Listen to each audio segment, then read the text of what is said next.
Hello and welcome to blessings academy. তো তোমাদের এখন প্র্যাকটিস সেট চলছে, সামনে এক্সাম, বেশি করে তোমরা প্র্যাকটিস করতে থাকো।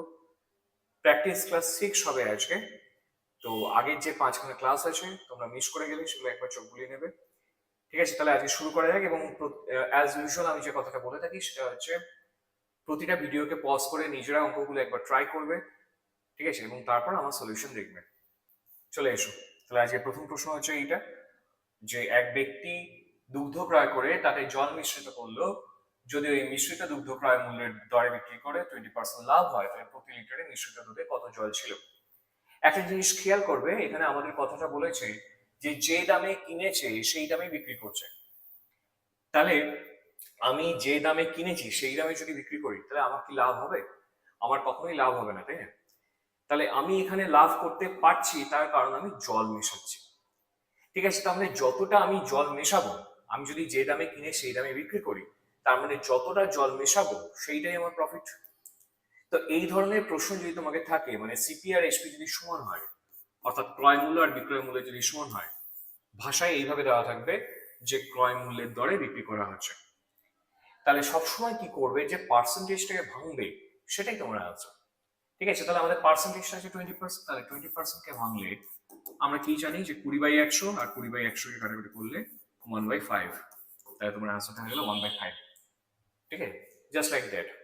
তো এটা কখন কাজে লাগবে মাথায় রাখবে, তোমাকে যদি ক্রয় মূল্যের দরে বিক্রি করছে এই কথাটা উল্লেখ করে দেয়, তাহলে পার্সেন্টেজটাকে ভাঙলেই তোমার আনসার চলে আসবে। মানে ব্যাপারটা হচ্ছে 5 লিটার যদি মিশ্রিত দুধ হয়, নিচেরটা হচ্ছে মিশ্রিত আর উপরেরটা হচ্ছে জল। ঠিক আছে, তাহলে 5 লিটার মিশ্রিত দুধে জলের পরিমাণ হচ্ছে 1 লিটার। ঠিক আছে, মানে 5-এর মধ্যে তুমি 1 প্রফিট করছো, তাহলে 100 হচ্ছে 20%। তো সেই হিসেবে ওকে, নিচেরটা হচ্ছে মিশ্রিত দুধ, 1 লিটার হচ্ছে জল। আর তোমাকে যদি জিজ্ঞেস করা হতো যে পিওর দুধের পরিমাণটা কত, তাহলে সেক্ষেত্রে বলতে হতো 4 লিটার। তাহলে এইভাবে আমরা এই প্রশ্নগুলোর আনসারকে খুব সহজে করে ফেলতে পারি। নেক্সট, একটি গরু আর ঘোড়ার মোট মূল্য হচ্ছে 2400 টাকা। ঘোড়ার মূল্য যদি 30% বাড়ে আর গরুর মূল্য যদি 40% বাড়ে, তাহলে উভয়ের মোট মূল্য হচ্ছে 3200 টাকা। তাহলে ঘোড়ার মূল্য আর গরুর মূল্য কত গুণ? ঠিক আছে, তাহলে কত গুণ বের করতে গেলে আমাদের দুটো ইকুয়েশন তৈরি করতে হবে। এটা আমাদের পিওর এক্স ওয়াই ধরে করতে হবে। ঠিক আছে, তাহলে গরুটাকে যদি আমরা এক্স টাকা ধরি, একটা গরুর মূল্য এক্স টাকা, আর একটা ঘোড়ার মূল্য হচ্ছে ওয়াই টাকা, তাহলে এই দুটোকে যোগ করলে তুমি পাচ্ছ 2400। তাহলে এটা হয়ে গেল ইকুয়েশন 1। ঠিক আছে, এবার ইকুয়েশন 2টা আমাদের বলেছে ঘোড়ার মূল্য যদি আমি 30% বাড়িয়ে দিই, তাহলে যদি আমি 30% বাড়িয়ে দিই তাহলে ঘোড়া আগে ছিল হচ্ছে এক্স। আচ্ছা, ঘোড়ার মূল্য হচ্ছে 30% বাড়ছে, গরুটা আগে লেখো কারণ গরুটাকে আমরা এক্স ধরেছি। তাহলে গরুর মূল্য হচ্ছে 40% বাড়ছে, তাহলে গরুটা আগে ছিল এক্স, 40% বাড়ছে। 40% কথাটার মানে হচ্ছে যে 140% হবে। 40% যদি আমার বাড়ে তাহলে 140% হবে। ঠিক আছে, তাহলে এক্স কে যদি আমি 140/100 দিয়ে গুণ করি, আর ওয়াই কে হচ্ছে 30% বাড়ছে মানে 130/100 দিয়ে গুণ করি, তাহলে আমার এখন ভ্যালুটা দাঁড়াবে হচ্ছে 3200। ঠিক আছে, এখান থেকে একটা করে শূন্য কেটে দিতে পারো। তাহলে নিচের 10টাকে কাটাকুটি করে লাভ নেই, এদিকে যদি 10টা লসাগু হয়ে যায় তাহলে 10টাকে তুমি ওদিকে পাঠিয়ে দিতে পারো। মানে আমি লিখতে পারি 14x প্লাস 13y, নিচে যে এলসিএমটা হলো 10টা ওদিকে চলে গেল, 32000। এটা ইকুয়েশন নাম্বার 2। না, 2 নম্বর আর 1 নম্বর ইকুয়েশনকে আমাদের সলভ করতে হবে। তাহলে সলভ করার জন্য ভালো মেথড হচ্ছে যে এটাকেও গুণ করতে হবে। ঠিক আছে, তাহলে 1 নম্বরকে কত দিয়ে গুণ করলে তোমার আসবে? 1 নম্বরকে একটা কাজ করো, 14 দিয়ে গুণ করো। ঠিক আছে, তাহলে 1 নম্বর ইকুয়েশনকে যদি এইটাকে যদি আমরা 14 দিয়ে গুণ করি, তাহলে 14x আর 14y। আচ্ছা, তাহলে ইকুয়াল টু এদিকে হচ্ছে 14 দিয়ে গুণ করলে 1400, আর 4×4 = 56, হাতে হলো 5, 14×28, 28 আর 5 হচ্ছে 33। এইবার দুটোকে তুমি যদি মাইনাস করে দাও তাহলে এটা কেটে যাবে। ঠিক আছে, এখানে আসবে মাইনাস ওয়াই, আর এদিকেও মাইনাসের উত্তর আসবে। তো উভয় পক্ষ থেকে মাইনাস কেটে গিয়ে শুধুমাত্র ওয়াই পড়ে থাকবে, তাহলে আমরা মাইনাস চিহ্নটা নাও লিখতে পারি। ঠিক আছে, তাহলে আমি এখানে লিখছি ওয়াই ইকুয়াল টু, আচ্ছা দুটোর ডিফারেন্স দেখো, 32,000 থেকে 33,600, মানে হচ্ছে 1,600। ঠিক আছে, তাহলে ওয়াই হচ্ছে 1600। ওয়াই এর যে ভ্যালুটা তুমি পেলে সেই ভ্যালুটা যদি আমি এখানে পুট করে দিই, তাহলে আমি এক্স এর ভ্যালুটা পেয়ে যাবো এক্স প্লাস 1600 মানে হচ্ছে 2400। তাহলে 2400 থেকে আমি যদি 1600 বাদ দিই, তাহলে পড়ে থাকছে 16 8 হচ্ছে 24, তার মানে 800 টাকা। ঠিক আছে, তার মানে আমরা পেলাম কি, যে গরুর দাম হচ্ছে 800 টাকা আর ঘোড়ার দাম হচ্ছে 1600 টাকা। আমাকে চেয়েছে এই যে ঘোড়ার মূল্য গরুর কত গুণ। ঠিক আছে, তাহলে গরুর ডবল। ঠিক আছে, কারণ গরুর ভ্যালুটা হচ্ছে 800 টাকা, ঘোড়ার ভ্যালু হচ্ছে 1600 টাকা। তাহলে 800 কে 2 দিয়ে গুণ করলে তবেই তোমার 1600 আসবে। তার মানে এইটার ভ্যালুটা হচ্ছে ওর ডবল, অর্থাৎ 2 গুণ হচ্ছে তোমার আনসার, অপশন এ উত্তর। ঠিক আছে, বোঝা গেল। কিছু অঙ্ককে আমাদের এক্স ওয়াই করতেই হবে, কিছু করার নেই। এই প্রশ্নটাকে আমাদের এক্স ওয়াই ধরতেই হবে। ওকে, নেক্সট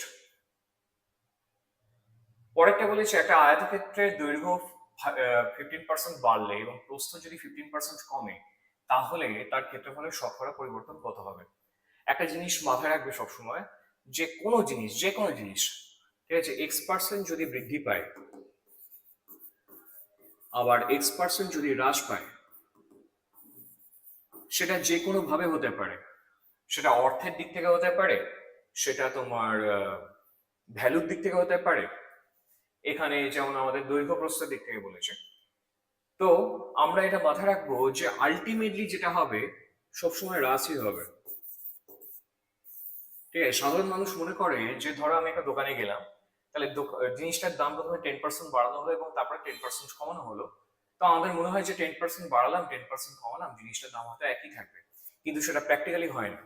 ঠিক আছে, জিনিসটার দাম সবসময় কমেই যায়, এবং কতটা পরিমাণে কমে না, দুটোকে স্কোয়ার করে ডিভাইডেড বাই 100%। ঠিক আছে, এই জিনিসটাকে মাথায় রাখলে আমাদের এই ধরনের যত প্রশ্ন আছে সেগুলোর উত্তর হয়ে যাবে। ঠিক আছে, তাহলে আমাদের বলেছে 15% বাড়ানো হচ্ছে, 15% কমানো হচ্ছে, তাহলে ক্ষেত্রফলের পরিবর্তন কত হবে। তাহলে এই জিনিসটাই আমরা অ্যাপ্লাই করবো, যে 15 স্কোয়ার বাই 100। ঠিক আছে, 15 স্কোয়ার করলে হচ্ছে 225, তাহলে 225 বাই 100% কি হবে, কমবে। ঠিক আছে, অ্যাকর্ডিং টু দ্য ফর্মুলা। তাহলে এটাকে ক্যালকুলেশন করো।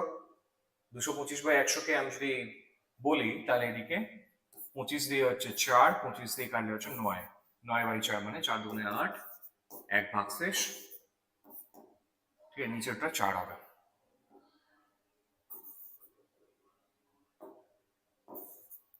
ঠিক আছে, তাহলে তোমার আনসারটা হচ্ছে 2.14% হ্রাস হচ্ছে। ঠিক আছে, অপশন বি হচ্ছে উত্তর। ঠিক আছে, তাহলে জিনিসটা মাথায় রাখবে যে কোনো জিনিসের যদি x% বৃদ্ধি এবং x% হ্রাস হয়, তাহলে আলটিমেটলি হ্রাস হবে এবং সেই পরিমাণটা হচ্ছে x স্কোয়ার বাই 100%। নেক্সট, এইখানে আমরা এখন একটা ইন্টারেস্টিং প্রশ্ন পাচ্ছি, যে কোনো রান্নাঘরে একটি ঘড়ি যতক্ষণ সেখানে আগুন জ্বলে ততক্ষণ ঘন্টায় 8.5 সেকেন্ড মন্দ চলে। ঠিক আছে, যখন আগুনটা জ্বলছে তখন হচ্ছে 8.5 সেকেন্ড স্লো চলছে, আর যখন আগুন জ্বলছে না তখন হচ্ছে ঘন্টায় 5.1 সেকেন্ড দ্রুত চলছে। তাহলে সেই ক্ষেত্রে মোটের উপর 48 ঘন্টায় ঘড়িটিতে সঠিক সময় দেখা যায়, তাহলে 48 ঘন্টায় কতক্ষণ আগুন জ্বলে। ঠিক আছে, এই প্রশ্নটা অনেকের কাছে ইউনিক লাগতে পারে, তো অনেকে প্রথমবার দেখছো প্রশ্নটা, তো দেখে নাও যে এটাকে তোমরা কিভাবে সলভ করবে। এরকম প্রশ্ন যখনই থাকবে আমরা কি করব, অ্যালিগেশন মেথডে করব। অ্যালিগেশন মেথডে কি করে করব, একদিকে আমাকে বলেছে স্লো, আচ্ছা স্লো হচ্ছে তোমার 8.5 second per hour. 5 second per আওয়ারটাকে আমি আর লিখছি না, জাস্ট 8.5 লিখলাম। আচ্ছা, ওইদিকে ফার্স্টের ক্ষেত্রে তোমার হচ্ছে 5.1।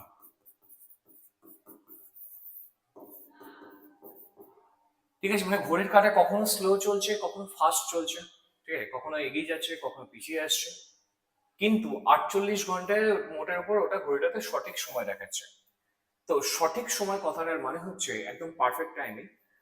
তো সেইখানে কোনো স্লো বা ফাস্ট হচ্ছে না, তো সেইখানে আমরা বলতে পারি ওভারঅল জিনিসটা কি হচ্ছে না জিরো, না এগিয়ে যাচ্ছে না পিছিয়ে যাচ্ছে, যে সময়টা আমার আছে সেইটাই দেখাচ্ছে। তাহলে পারফেক্ট টাইমিং মানে ওখানে আমাকে মাঝখানে রাখতে হবে জিরো।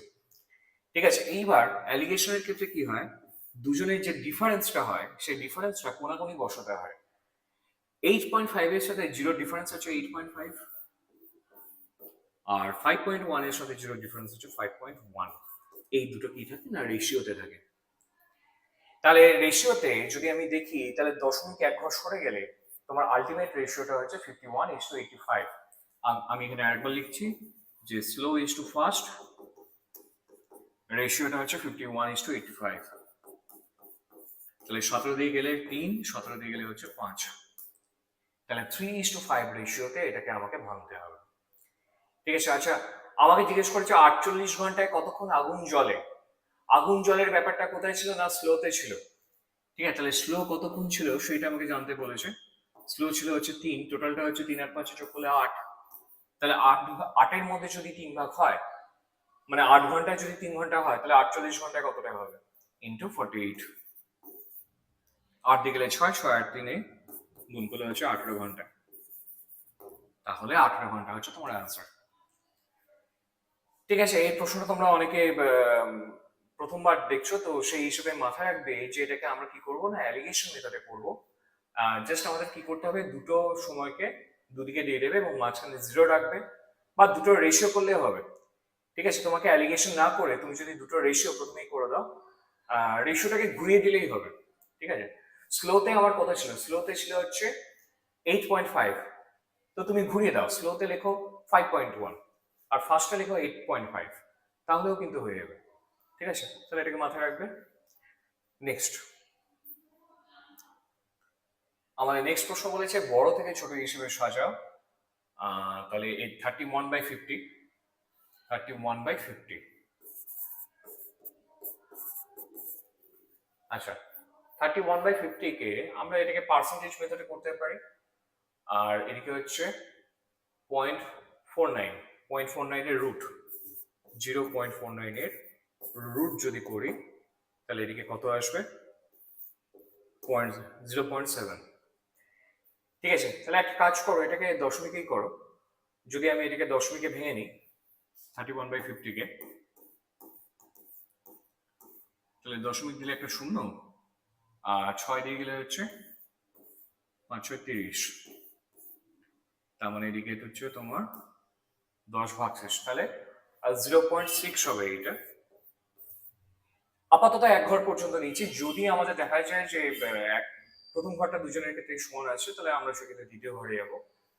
আচ্ছা, না এখানে থার্ড ফিগারটা আমাদের কিন্তু তিনটে ঘর বলা হয়েছে 6 to 9, তাই না? তাহলে আমাদের আরেকটা চেক করতে হবে। ঠিক আছে, শূন্য যখন এলো তখন এখানে আরেকটা শূন্য বসে এটা 100 হবে, 50 গুণে 100। ঠিক আছে, তাহলে 0.602 হচ্ছে প্রথমটার উত্তর। ঠিক আছে, আর থার্ড ফিগারটা হচ্ছে 0.8 এর হোল স্কোয়ার। তাহলে 0.8 এর হোল স্কোয়ার মানে হচ্ছে 8 8 64, এবং দশমিকটা দুঘর পরে বসবে, এখানে এক ঘর দুঘর, ঠিক আছে, অর্থাৎ 0.64 হবে। ঠিক আছে, তাহলে যেহেতু 0.6 দিয়ে তিনটে এসে, তাহলে পরে আরেকটা শূন্য বসালে আমাদের অসুবিধা নেই। ঠিক আছে, তাহলে আমরা এখন ইজিলি বলে দিতে পারবো যে কোনটা ছোট হবে কোনটা বড় হবে। তাহলে আমাদের কি হিসেবে সহায়তা বলেছিল না বড় থেকে ছোট হিসেবে সহায়তা বলেছিল, তাহলে সব থেকে বড় হচ্ছে এইটা 0.7 দিয়েছে। ঠিক আছে, তাহলে সব থেকে বড় হচ্ছে 0.49 এর রুট, 0.49 এর রুট দিয়ে শুরু, একটাই অপশন রয়েছে, তাহলে এটা হয়ে গেল আনসার। ভেরিফাই করে নিতে পারো। ঠিক আছে, ওটার পরে যেটা আসবে সব থেকে বড় হচ্ছে 640। ঠিক আছে, এটা হচ্ছে 0.8 এর হোল স্কোয়ার। ঠিক আছে, এবং তারপরে হচ্ছে 629, এবং লাস্টে হচ্ছে 602, মানে 31/50। ঠিক আছে, ফিগার দেখে বুঝতে হয়। ঠিক আছে, তোমার এখানে বড় থেকে যখন ছোট সহায়তা বলে তখন ফ্র্যাকশন অনুসারে আমরা ক্রিস ক্রস মেথড অ্যাপ্লাই করতে পারি, এলসিএম মেথড অ্যাপ্লাই করতে পারি, পার্সেন্টেজ মেথড অ্যাপ্লাই করতে পারি। ঠিক আছে, ভেরিয়াস ওয়েজ আছে, তো সবসময় তোমাদের মাথায় রাখতে হবে কি ধরনের ফিগার রয়েছে। এখানে যে ফিগারগুলো রয়েছে আমরা দেখলাম যে দশমিকে করলে আমাদের সুবিধা হবে, তো সেই হিসেবে অ্যান্সারটা করলাম। নেক্সট, আচ্ছা সিঁড়ি ভাঙা প্রশ্ন। সিঁড়ি ভাঙা প্রশ্ন যখনই করবে তখন সবসময় নিচ থেকে আমাদের শুরু করতে হয়, কারণ সিঁড়ি দিয়ে যখন আমরা উঠি তখন নিচ থেকে উপরের দিকে উঠি, তাই না? তো সবসময় তোমাকে নিচ থেকে শুরু করতে হবে। তাহলে আমি যদি এটাকে লিখি,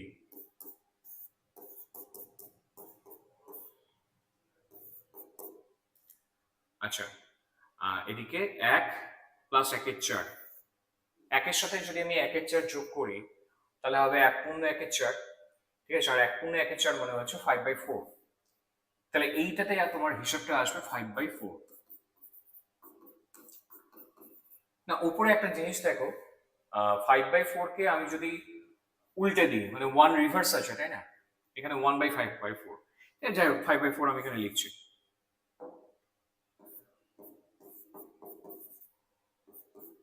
তাহলে পরের লাইনে আমরা কি করব,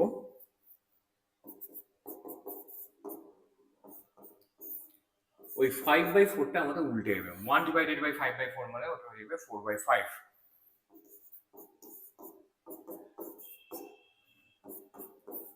আচ্ছা 5 এর সাথে যদি আমি 4 এর 5 যোগ করি তাহলে 5 পূর্ণ 4 এর 5, 5 5 এ 25 আর 4 হচ্ছে 29, ঠিক আছে? তাহলে 29/5। তাহলে এইখান থেকে 3 মাইনাস 11, ওটা ডিভাইডেড বাই আছে, তাই না?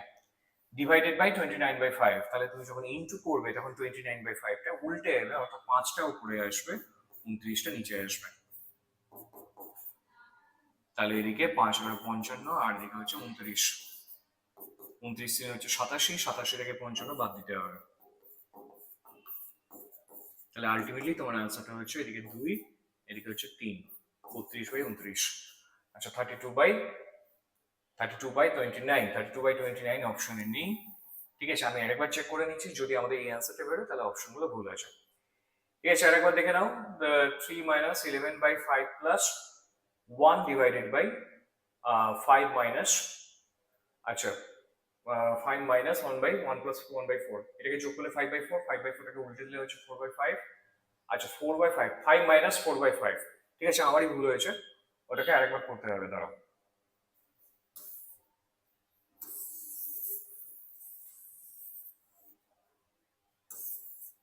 আমি তখন ওটাকে নোটিস করিনি।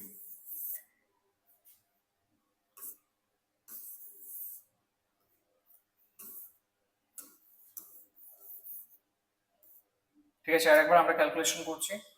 3 minus 11 divided by 5 plus 1 divided by, আচ্ছা 5 মাইনাস, ঠিক আছে? আর এখানে হচ্ছে 1 ডিভাইডেড বাই 1 প্লাস 1/4। এইটাকে আমি যদি আলাদাভাবে হিসাব করে নিই তাহলে এদিকে 4 কে 4, 5/4, 5/4টা উল্টে গেলে 4/5, মানে এখানে বসবে 4/5। ঠিক আছে, নেক্সট লাইনে আমরা কি করব,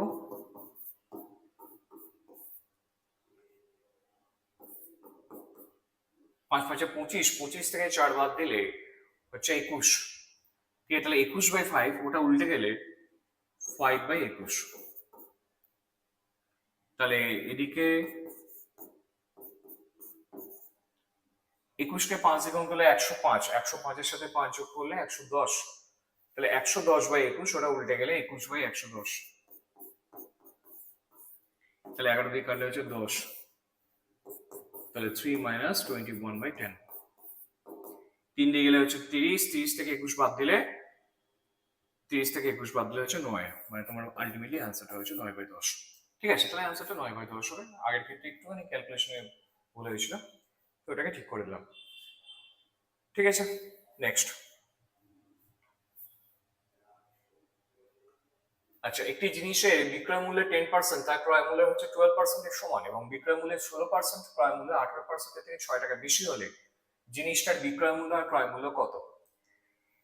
তাহলে এখানে একটা কাজ করো, প্রথম ইনফরমেশনে আমাদের দেওয়া রয়েছে এইটা, ঠিক আছে? দুটো কার সঙ্গে সমান হচ্ছে না, বিক্রয় মূল্যের 10%, বিক্রয় মূল্যটাকে যদি আমি এসপি বলি তাহলে এসপি তার 10% ক্রয় মূল্যটাকে আমি সিপি লিখছি, মানে কস্ট প্রাইস, তার 12% এর সমান হচ্ছে। না, তুমি যদি সিপিটাকে নিচে নিয়ে চলে এসো, পার্সেন্টেজ উভয় পক্ষ থেকে কেটে গেছে, তাহলে এখানে পড়ে থাকছে 12 আর এদিকে পড়ে থাকছে হচ্ছে 10, 2 দিয়ে গেলে 6, 2 দিয়ে গেলে হচ্ছে 5, তাহলে আমরা জিনিসটা দেখলাম কি যে আমি 5 টাকায় কিনেছি 6 টাকায় বিক্রি করছি, মানে দুটো রেশিও যেহেতু এসছে 6:5, তাহলে সিপিটা হচ্ছে 5 টাকা আর এক্সপিটা হচ্ছে 6 টাকা, মানে আমি 5 টাকায় কিনে 6 টাকায় বিক্রি করছি। তাহলে তোমরা একটা কাজ করতে পারো, যেহেতু এটা রেশিওতে আছে তাহলে এখানে 6x আর 5x বসিয়ে দিতে পারো, একটা করে x অ্যাড করে দিতে পারো, মানে জিনিসটা ক্রয় মূল্য হচ্ছে 5x টাকা আর বিক্রয় মূল্য হচ্ছে 6x টাকা। ঠিক আছে, আমাকে বলেছে বিক্রয় মূল্যের 16%, ক্রয় মূল্যের 18% থেকে 6 টাকা বেশি। আচ্ছা, বিক্রয় মূল্য মানে এসপি, তাহলে এসপি 16% যেটা হবে সেইটা ইকুয়াল টু ক্রয় মূল্যের 18% থেকে 6 টাকা বেশি। ঠিক আছে, তাহলে ক্রয় মূল্য হচ্ছে সিপি, তার 18% যেটা হবে, ঠিক আছে, তার থেকে 6 টাকা বেশি, এইটাই আমাদের বলেছে। তাহলে তুমি একটা কাজ করো, এখানে 6x আর 5x বসিয়ে দাও। এসপি মানে হবে 6x ইন্টু 16/100, আর সিপি মানে হচ্ছে 5x ইন্টু 18/100 প্লাস হচ্ছে 6। এখান থেকে আমাদের এক্সট্রাকে ক্যালকুলেট করতে হবে। তাহলে একটা কাজ করো, 6 × 96, আমরা কোনো কাটাকুটি করবো না, কারণ এখানেও 100 আছে এখানেও 100 আছে। তাহলে 6 × 16 = 96 আর 5 18 হচ্ছে 90। তাহলে দুটোতেই যেহেতু 100 আছে, ওটাকে যদি আমি বাঁ দিকে নিয়ে এসে বিয়োগ হবে, 96 থেকে 90 বিয়োগ হবে, মানে দাঁড়াবে 96 থেকে 90 ডিফারেন্স হচ্ছে 6x ডিভাইডেড বাই 100। এই দুটোকে মাইনাস করলে এটা দাঁড়াবে, আর ডান দিকে 6 যেরকম আছে সেরকম থাকছে। তাহলে x এর ভ্যালুটা 6 কেটে গেল, x এর ভ্যালুটা 1 × 100 মানে হচ্ছে 100। তাহলে x যদি 100 হয়, আমাদের চাইছে বিক্রয় মূল্য আর ক্রয় মূল্য কত। বিক্রয় মূল্য হচ্ছে উপরেরটা, মানে 6 × 100 600 টাকা, অর্থাৎ বিক্রয় মূল্য হচ্ছে 600 টাকা, আর এদিকে 5 × 100 মানে হচ্ছে 500 টাকা। ঠিক আছে, তাহলে বিক্রয় মূল্য হচ্ছে 600 টাকা আর ক্রয় মূল্য হচ্ছে 100 টাকা। ঠিক আছে, তাহলে আমরা কিভাবে সলভ করলাম সেটাকে বলে দিই স্টেপ বাই স্টেপ। প্রথমে যে ইনফরমেশনটা বলা ছিল যে বিক্রয় মূল্য 10%, ক্রয় মূল্য 12% এর সমান, সেইখান থেকে দুটো রেশিও করলাম। রেশিও হলো 6:5, সেটাকে ধরলাম 6x আর 5x।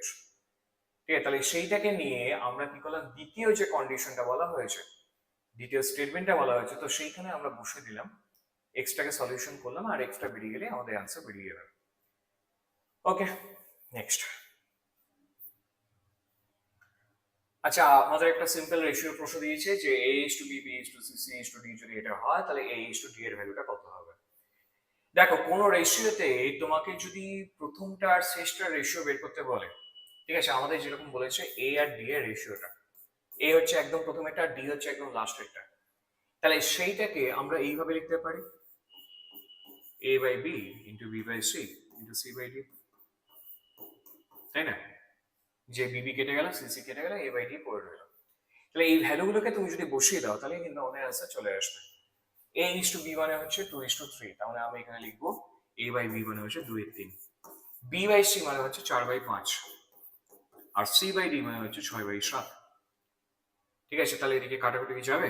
3 দিয়ে গেলে হচ্ছে 2, 5 দিয়ে 7 দিয়ে যাবে না, তার মানে 4 দুগুণে 8 আর 2 গুণে 16, 16/35।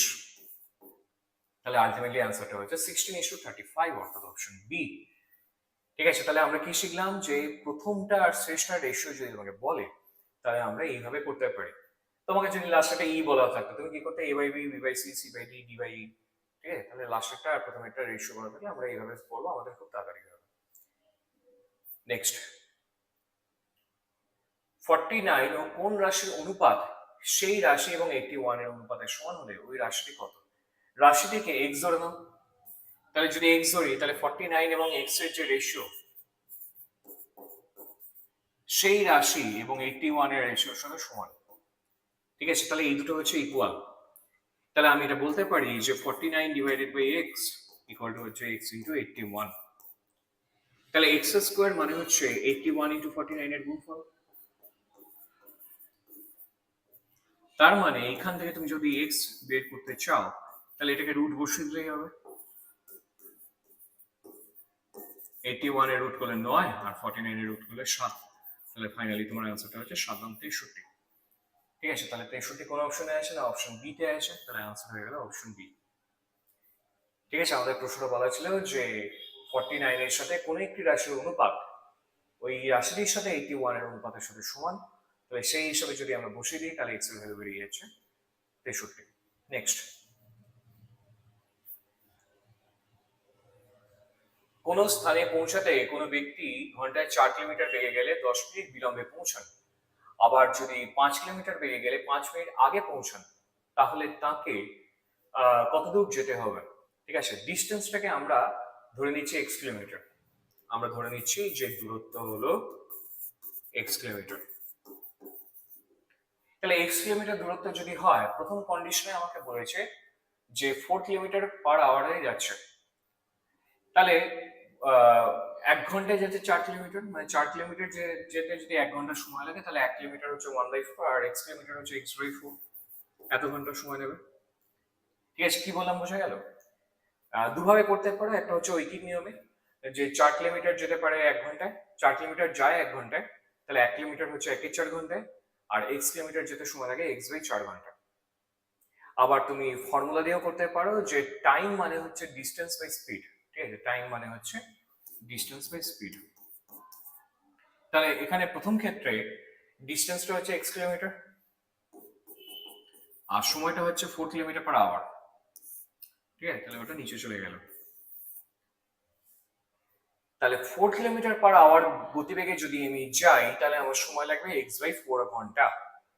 আর একইভাবে আমি যদি 5 কিলোমিটার পার আওয়ার গতিবেগে যাই, তাহলে আমার সময় লাগবে x/5 ঘন্টা। এখন দুটো সময়ের মধ্যে ডিফারেন্সটা তোমাকে বলে দিয়েছে। ঠিক আছে, দুটো সময়ের যে অন্তর বা বিয়োগফল সেইটা তোমাকে বলে দিয়েছে। কোথায় বলে দিয়েছে? না দেখো, দুটো ঘটনার মধ্যে তুমি আগে 10 মিনিট দেরিতে পৌঁছেছিলে আর এখন হচ্ছে 5 মিনিট আগে আগে পৌঁছেছ। ঠিক আছে, তাহলে এই দুটো সময়ের যে যোগফল, তো সেটাই হচ্ছে ডিফারেন্স। ঠিক আছে, এইদিকে আমি বলেছি সময়ের অন্তর বা বিয়োগফল, কিন্তু এইদিকে আমি 10 আর 5কে যোগ করছি, মানে 15 মিনিট। কেন যোগ করছি? একটা নর্মালি জিনিস ভেবে দেখো, যে ধরো তোমাকে কোথাও 12টার সময় পৌঁছাতে হবে। ঠিক আছে, বেলা 12টার সময় তোমাকে পৌঁছাতে হবে। তুমি 10 মিনিট লেট করলে, 10 মিনিট লেট করা মানে হচ্ছে তুমি 12টা 10-এ পৌঁছালে কোনো একদিন। পরের দিনকে যখন আমার অফিসে গেলে, তখন 5 মিনিট আগে আগে চলে গেলে, তার মানে 11টা 55-তে পৌঁছে গেলে। তাহলে এই যে দুটো সময়, দুটো সময়ের মধ্যে গ্যাপ কত হচ্ছে?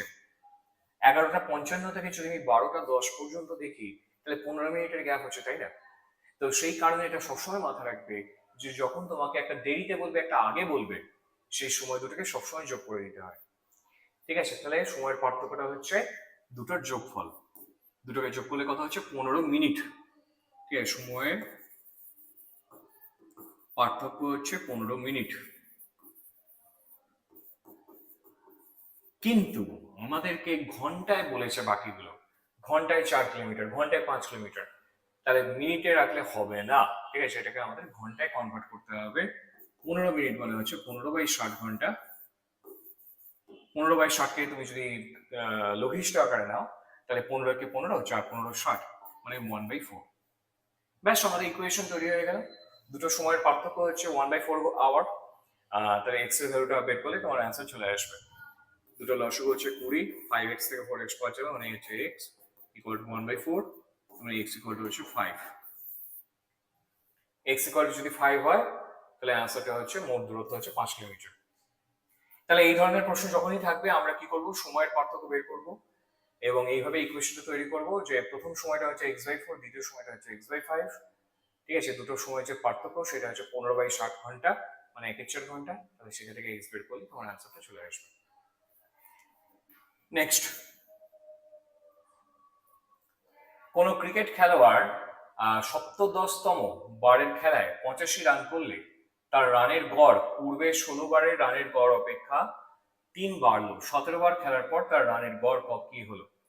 ঠিক আছে, এটাকে এক্স ধরে করাটাই বেটার হবে। আর একটা পদ্ধতি আছে, কিন্তু তোমরা এক্স ধরে করো।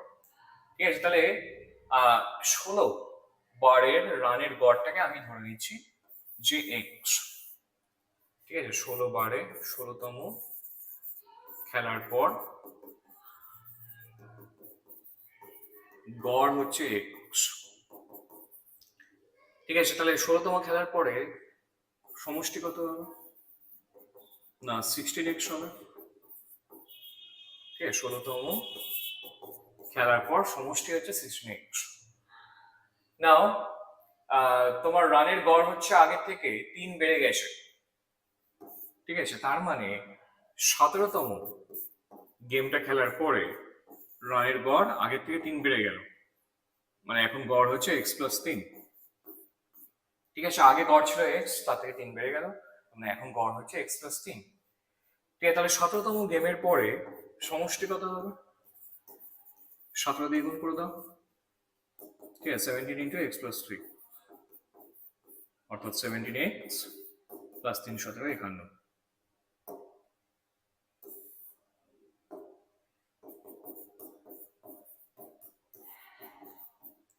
তাহলে এই দুজনের যে পার্থক্য হবে, এই পার্থক্যটা হচ্ছে কেন?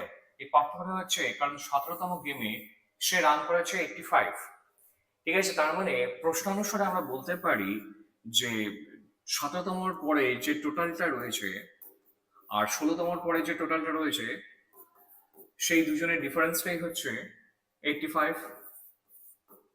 ঠিক আছে, তাহলে 17 থেকে 16 বাদ দিলে হচ্ছে x প্লাস 51 ইকুয়াল টু হচ্ছে 85। তাহলে এদিকে 4 এদিকে 3, মানে x ইকুয়াল টু হচ্ছে 34। x ইকুয়াল টু 34 যদি হয়, তোমাকে চেয়েছে 17তম খেলার পর তার রানের গড়। আচ্ছা, এক্সটা কিন্তু অ্যান্সার নয়, ঠিক আছে, এক্স মানে সবসময় অ্যান্সার হয় না, তো দেখতে হবে কি প্রশ্ন চেয়েছে। ঠিক আছে, প্রশ্নটা চেয়েছে যে 17তম খেলার পরে রানের গড় কত। ঠিক আছে, 17তম খেলার পর রানের গড় ছিল x+3, ঠিক আছে, অর্থাৎ 34 এর সাথে তোমাকে আরো 3 যোগ করে দিতে হবে, অর্থাৎ অ্যান্সারটা হচ্ছে 37। ঠিক আছে, আমরা একদম ডিটেলস ওয়েতে এক্স ধরে করলাম।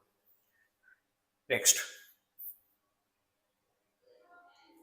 এ এবং বি দুজনে মিলে একটি কাজ 15 দিনে করতে পারে, এ একা সেই কাজটি 18 দিনে করতে পারে, বি একা সেই কাজটি কত দিনে করতে পারবে। একটা জিনিস মাথায় রাখবে, যখনই তোমাকে এই ধরনের প্রশ্ন দেওয়া থাকবে যে এ আর বি কোনো একটা কাজ হচ্ছে একসাথে এক্স দিনে করছে, ঠিক আছে, আর এ যখন একা করছে তখন সেটা হচ্ছে ওয়াই দিন লাগছে। বি যদি একা করতে চায় তাহলে সেখানে কতদিন লাগবে?